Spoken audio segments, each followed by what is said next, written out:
There was no correlation between independent self-esteem and narcissism. When it comes to generosity, this was probably the most surprising result of the study. People with independent self-esteem were actually more generous and benevolent, both in terms of self-report and in terms of their actual behavior toward other people. A strong sense of self. Remember, love your neighbor as you love yourself. Do not do unto others what you would not have done unto yourself. And when you have a high standard for the self, there's a high standard for the other. And that usually happens automatically, because we mirror our behavior toward the I.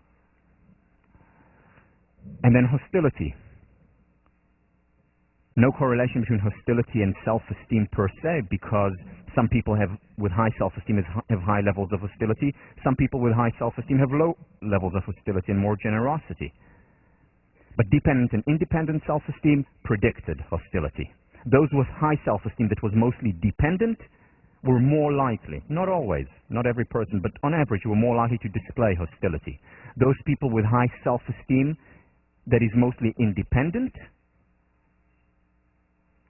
were much more open, cooperative, and generous.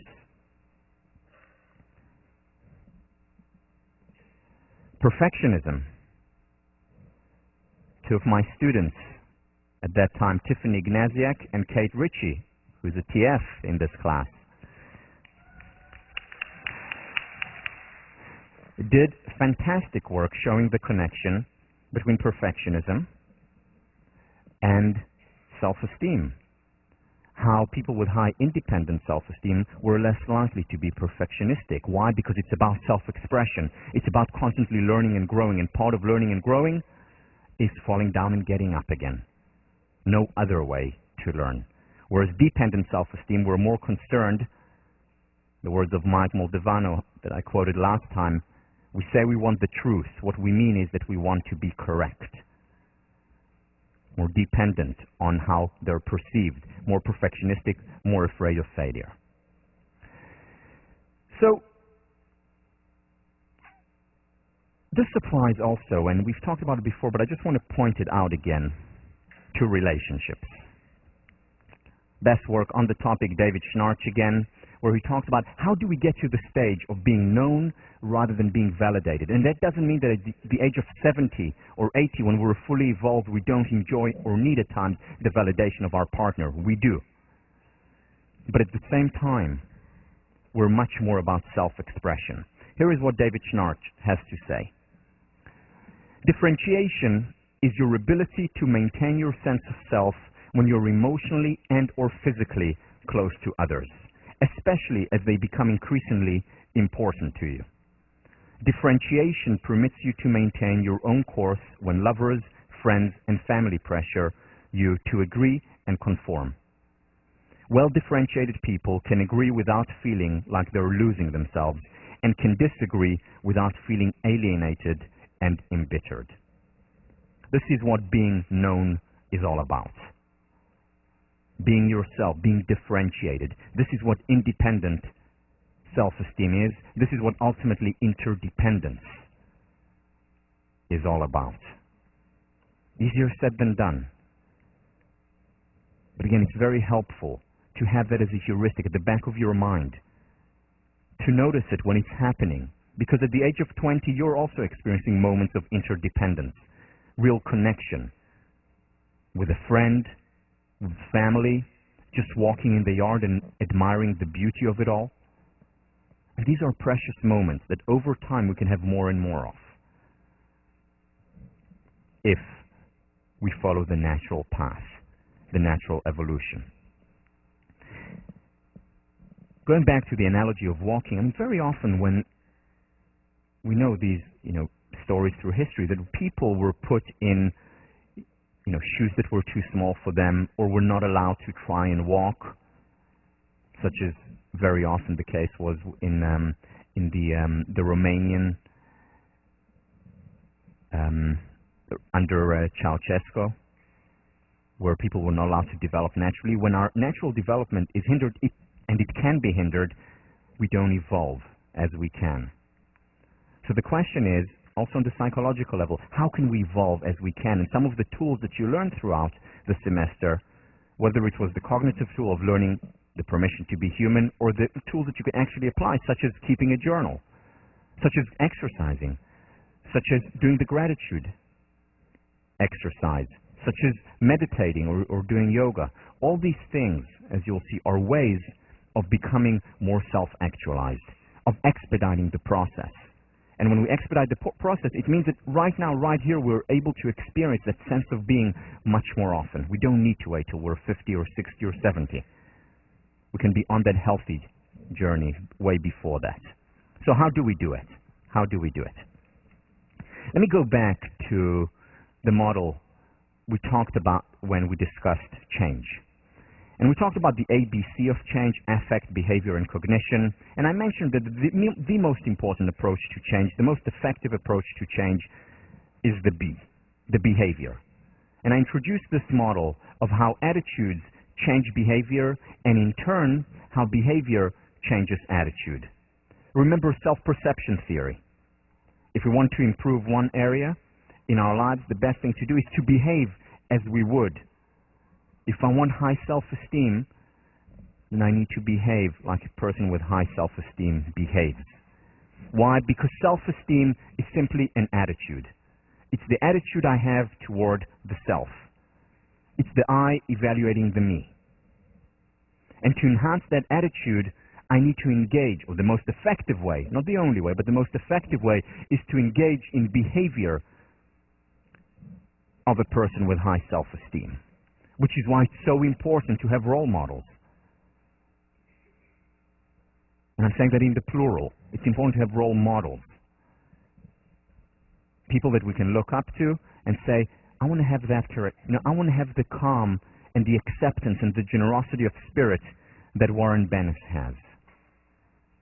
I want to have the passion for teaching that Marva Collins displays.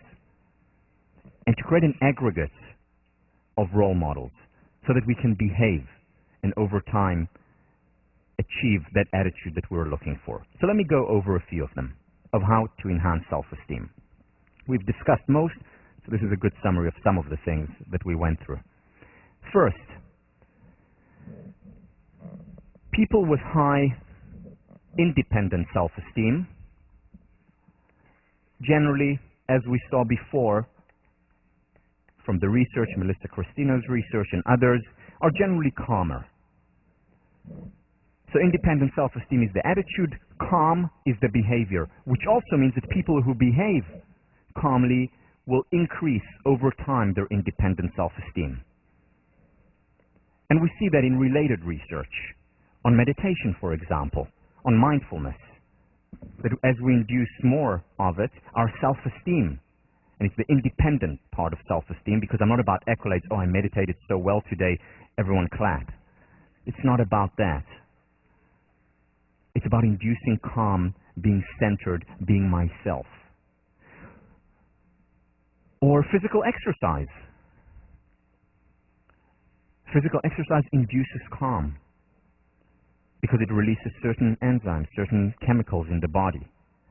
So that over time actually strengthens our independent self-esteem indirectly, because behavior, experiencing the calm, leads to a change in attitude.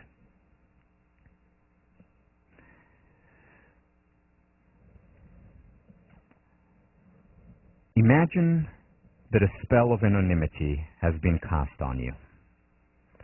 From now on, and for the rest of your life, no one will know what you're doing. No one but you will know how good you are, how generous you are, how benevolent you are. No one but you will know how wealthy and powerful and important you are. You and you alone will know about all your accomplishments. You and you alone will know about how ethical, moral, and wonderful you are. In such a world where a spell of anonymity has been cast on you, what would you do? Familiar, anyone? What would you do? Now, as I mentioned in the response paper, this does not mean that this is what I need to do with my life, what I would do in this anonymous world. What it is saying, though, is that in such a world, or doing this exercise, it can help us hone in on what we would do regardless of the accolades and praise and prestige. I do this exercise regularly. As you know, no exercise in this class that I assign to you is foreign to me. I do them all. I'm going through this class just as you are. And I do this regularly. And for example, when I did it as a graduate student here, my response was that in such a world, I actually would not get a PhD. I would not get a PhD because it wasn't that pleasurable to me, very meaningful, but less pleasurable to me. I wasn't that good at it. Didn't really feel like I was thriving. But I also said to myself that in our world, not in that world where no one would know what I was doing, but in a world where people know what I'm doing, I would need a PhD in order to teach at a university, which is why I continued and eventually got my PhD. I did this exercise just before I graduated, and I was thinking about different areas to pursue. And I asked myself, what would I do in such a world where no one would know what I was doing? And the answer to that was, I would teach. The answer to that was, I would not do research. That was very clear. And that's when I decided to let go of the tenure track option. Even though there was a lot of pressure on me from the outside, from people who cared about me. And they said, look, 2 or 3 articles and you'll get into a great place on a tenure track. You can do it. You know, your PhD can be published. But I knew that that wasn't the life that I wanted to lead.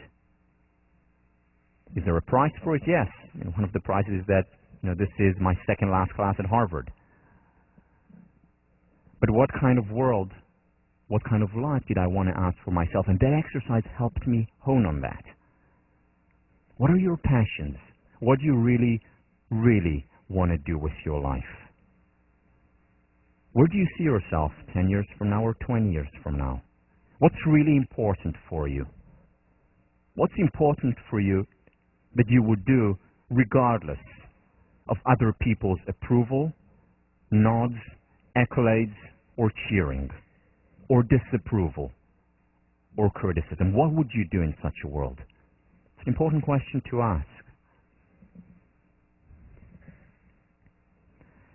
People who experience, who have high independent self-esteem, pursue their passions. People who pursue their passions enjoy higher levels of self-esteem. People who enjoy a lot of flow, their independent self-esteem will increase as well. Ask yourself, where do you experience flow? Where do you lose yourself? Is it when you read? Is it over dinner when you're sitting next to your blockmates? Is it when you write? Is it when you stand in front of a class and speak in an after-school program? When do you experience it? When did you experience it in the past? Ask yourself, because that very often is the best predictor of future flow. What kind of life do you want to lead? What do you really, really want to do? People with high independent self-esteem put themselves on the line. They cope. They stretch themselves constantly because they're always about learning and growing, improving, making more of a difference, touching more people.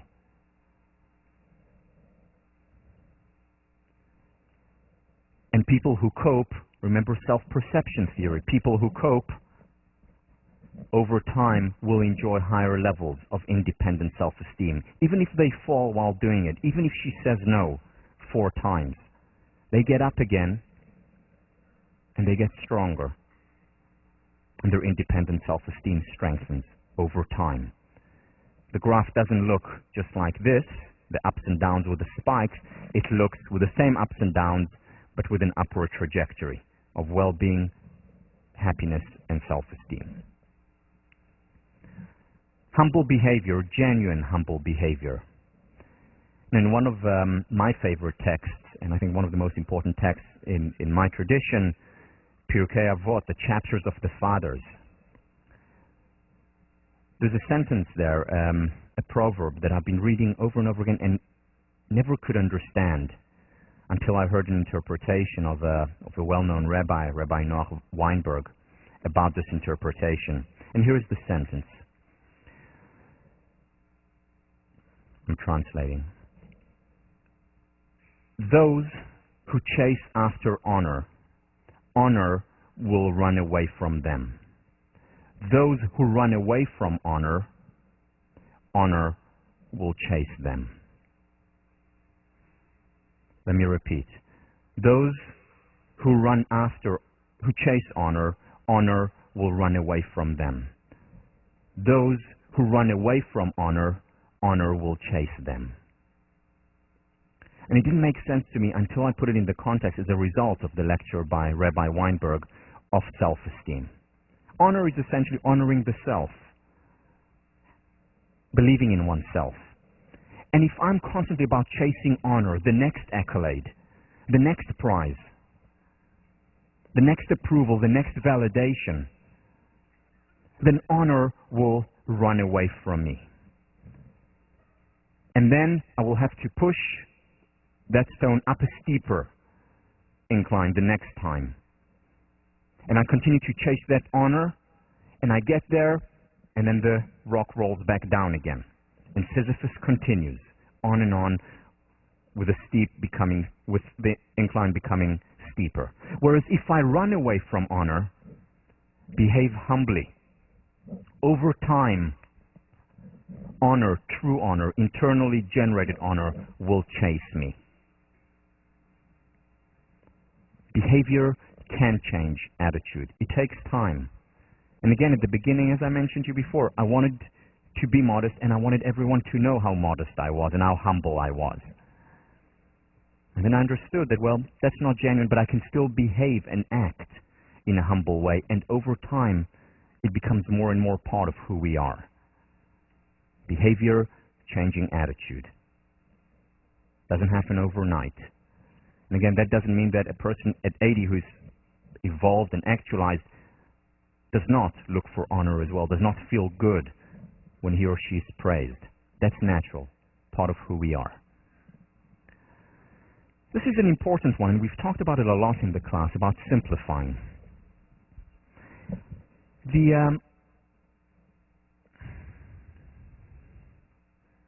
I've often wondered, why is it that in a country like the United States, such an individualistic country, self-reliant, most of you read it in high school by Emerson, so much about individualism and the self, why is it that there are such high levels of conformity? Why is it that so many people go on the path that has already been taken and prescribed by others? That doesn't mean that everyone who goes on that path conforms. Again, you can be highly conforming, choosing to work as a consultant or choosing to be a volunteer at a homeless shelter. You can be equally other-determined or equally self-determined. It's not about choosing a particular path. But why do we see so many people who conform? And I think it's because of the rat race. I think it's because people in the United States, Western world in general, do not take enough time to reflect and to think about those questions such as, what do I really, really want to do with my life? To ask questions such as, what would I do in a world where no one would know what I was doing? To go through the three-question process, the meaning, what is meaningful, what is pleasurable, what do I enjoy, and what am I good at, what are my strengths? To go through these questions and to ask those important questions, because when we take a step back and take the time, that's when we become ourselves. That's when we identify the path that is right for me. Let me illustrate this by showing you a stage model, and this is based on the work of Daniel Gilbert.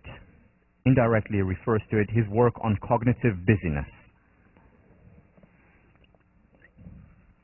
And what he and others have shown is that people behave very differently when they're cognitively busy, when they're in a hurry, versus when they have time. They can focus on whatever it is that they're doing.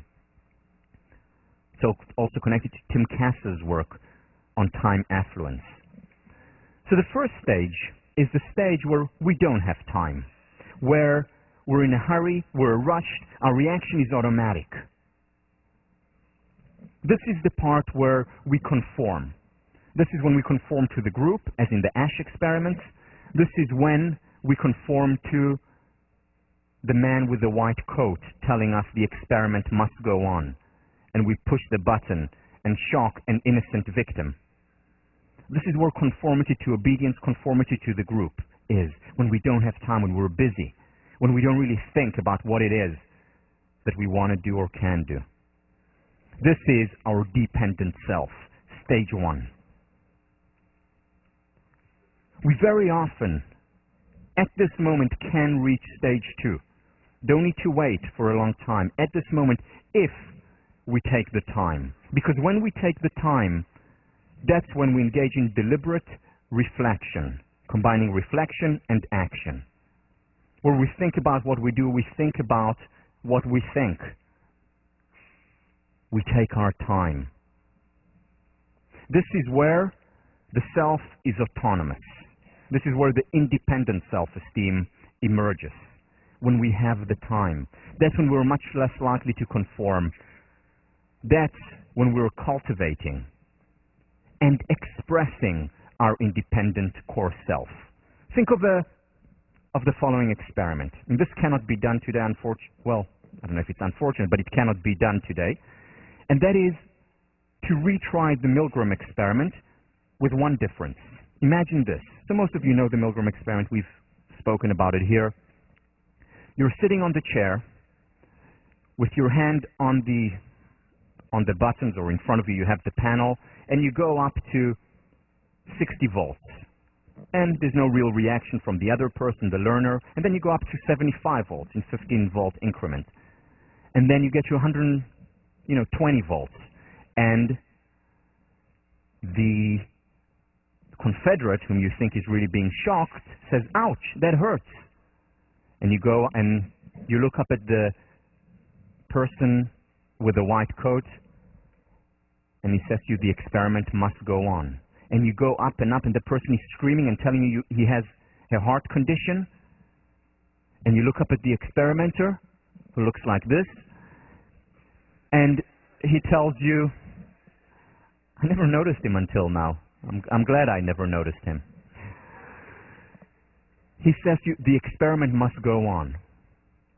And you go on, and then they start to whimper and say, "I have a heart condition, get me out of here." And you look up, and the experimenter says, "No answer is wrong answer. Raise the voltage, the experiment must go on." Now, 63% of participants went above 350 volts, which is beyond the level where the person was not even heard anymore. They continue to shock them until the point of XXX, beyond very dangerous. Because he told them that the experiment must go on. Now imagine the same experiment with a slight difference. You give them 75 volts and they say, "Ouch, that hurts." And then the experiment tells you, "The experiment must go on. Why don't you come back in 15 minutes? And you go out for 15 minutes. And you come back again. And it's now at 90. And you go up, let's say, you go up to 120. At 120, the person is screaming, "Get me out of here. You have no right to keep me here." And you look up at the experimenter, and the experiment says, "The experiment must go on. But why don't you take a 15-minute break?" What do you think would happen if people were given 15-minute breaks between shocks? Do you think 63% would go to extremely dangerous and beyond? Probably not. Because during these 15 minutes, when they're no longer in a hot state, but rather in a cold state, the words of George Lowenstein, when they're in a cold state, they will think, "Am I out of my mind? What am I doing here?" And they would go and call the police, as opposed to go back 15 minutes later, "Okay, now I'm willing to kill them," which is essentially what they presumably did in that experiment. But when they didn't have those 15 minutes, when it was, "The experiment must go on, the experiment must go on," it went on, and they paid a price of losing themselves. And this is what happens to us in modern life. No, not with such dire consequences as potentially could have been with Milgram, and we're not doing immoral things, as the case is with obedience to authority. But we're hurting ourselves very often because we're running around and we're conforming, and we're doing what they think we should do. We're doing what that voice or voices are telling us to do. We're not doing what we are meant to be doing. You know what I think the most important part of this class? It's sections and response papers. This is not out of modesty. Yes, I want you to think I'm modest, but that's not why I'm saying it. It's because that is when you get the time to reflect, to talk about it with your teaching fellows, with your fellow students, to think about it. You're quote-unquote forced to take a time out. It's when you sit down and write those response papers about these questions that I mentioned. That's when your real autonomous, shining self comes out. It's when you talk to your friends about this class or your blockmates in the dining hall. When you take the time to share it with your parents. That's when it is happening. Finally, integrity. Nathaniel Branden did this with many of his clients. He's a therapist, where he would bring them in and tell them, okay, for the next week, stop, no lies, be fully integrated, be fully honest. And what he found was when he applied it, especially to people who would lie a little bit more, that enhanced their self-esteem. I remember back in 1990, I think it was 96 or 97, when the whole Clinton impeachment trial was going on CNN, they brought on DePaulo. She's a professor at the University of Virginia. And she does research on lying. And they interviewed her, and it was the first time I was exposed to her work. And she said on CNN that her research shows that basically everyone lies. Many times little lies intended to impress others, many times bigger lies. And what she found was that people are on average about 3 times a day. And when I heard it, I scoffed. I said, well, maybe other people lie 3 times a day. I don't lie. And let me explain to you why I don't lie. And this is true. Because I wrote my senior thesis in college on the concept of honesty pays. I was a joint philosophy and psychology concentrator, was interested in ethics, self-esteem, motivation. And what I showed, based on research, based on philosophical works by Aristotle, by Adam Smith, that we pay a high psychological and emotional price whenever we lie, whenever we cheat, when we're dishonest. And then I said to myself, but let me try DePaulo's exercise. What she does is have people evaluate their conversations for honest or dishonest content right after it finishes. So when it's still fresh in their mind what they talked about. So they keep a journal which is completely anonymous. So I said, but I'm going to do it, even though I don't lie, because I know the consequences of lying, because I wrote my thesis on it. I'm an expert on honesty. I said I'll still do it, because I like to try experiments. As it happens, I went on a date that night. Someone whom I'd never met before. It was not Rena. Someone whom my mom set me up with. My mom and her mom taught together in the same school. And I heard wonderful things about her. I was very excited. I became even more excited when we met. And we were sitting down having a lovely dinner and talking, and she's an economist, very successful economist, and she asked me what I was doing, and I told her that I was a psychologist, and I was really impressing her with all my knowledge of psychology. And then she said, I'm also interested in psychology. And I said, this is going really well, to myself, not to her. I learned not to say those things on earlier dates. So we were sitting down and learn to fail. So we were sitting down and talking, and then she said,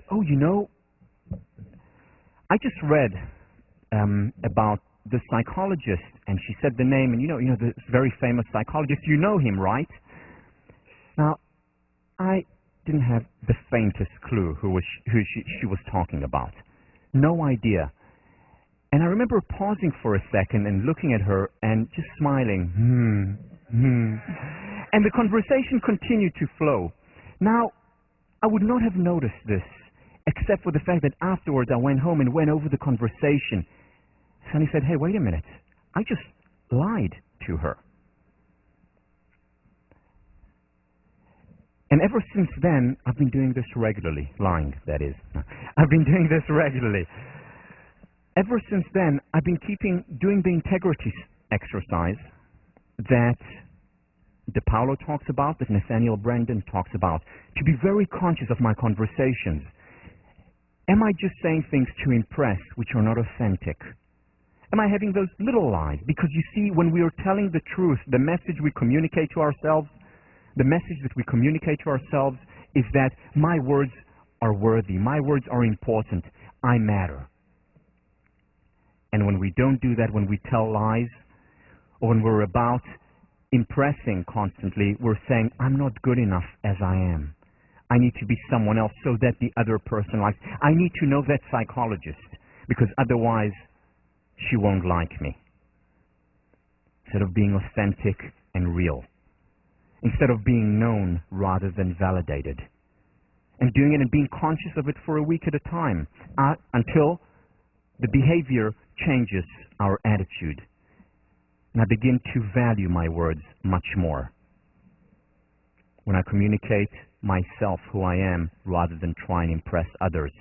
When I assert myself, when I say no at times, so that I can simplify my life a little bit. When I say yes when it's appropriate, even if it's not the most popular yes in the world, but it's right for me. And it's about expanding it, in time as well as in space. It is starting, first of all, by myself. Why does journaling help so much? Why does therapy with an empathic therapist, why does it work so well? Because we're ourselves. We don't try and impress the therapist. After a while, we open up. We don't try and impress our journal. We are ourselves. And expanding it from our journal, which makes us feel good, to close relationships, to others. From doing it one day, one conversation at a time, to a week of integrity treatment, so to speak, to lifelong. Imagine leading this life.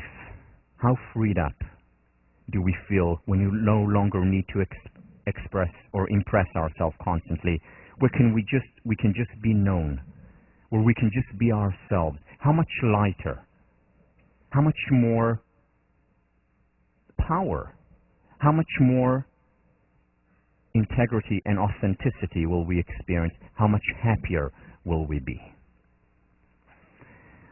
I want to end by reading you an excerpt from Melissa Christino's journal, which she cited in her senior thesis. This, of course, is with her permission. Melissa Christino was an undergraduate here, class of 2002. And this is what she writes. Your true potential lies way, way down in the depths of your soul.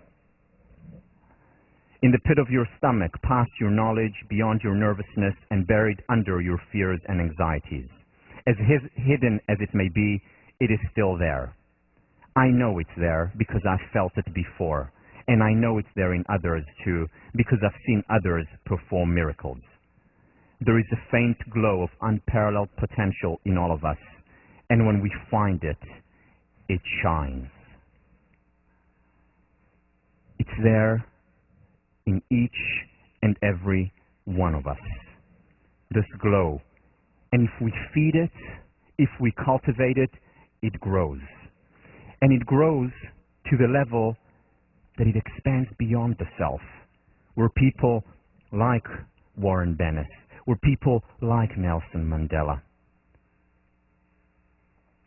where people like Anita Roddick, people like Mother Teresa. Just their presence, their being, shines a light onto others. So what I'd like you to do now, we have 4 more minutes. Here is what I'd like to do now. I'm going to play a song for you. Usually play it at the beginning. I want to play it at the end today. If you feel comfortable, you can close your eyes and listen to the words of the song and what they mean to you, what they mean in the context of your life.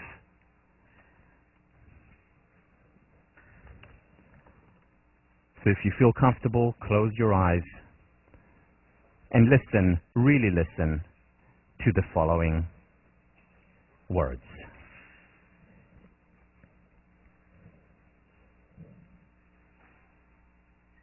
I am what I am my own special creation.